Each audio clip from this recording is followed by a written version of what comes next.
Nyimbo zili ndi malo ake. Don't dare sing a song about God when you have no relationship with God.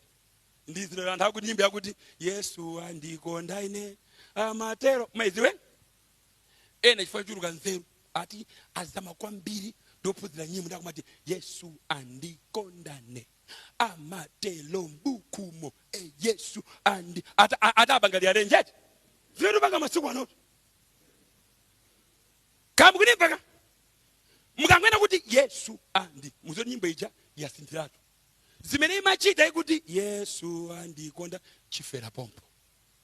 mukangwa baza Yesu kenako trouser litsika nasamena ja trouser amasisa Yesu andikenda kumika matatu Yesu kena kumugamba chigolo chifukwa nyimbo yose ndi mzimu akana Mulungu ndikuchenjezeni tiyeni tiasiye ma hymns akale ma hymns amen ngati nzeru zatichulukira tentilembe nyimbo zathu haleluya kaya mukwiye azwanda ambuye koma tentiasiye ma hymns akale ma hymns haleluya ndikwenzaso tisiye ma hymns akale ma hymns chifukwa adalinganizidwa ndi zolinga zabadeni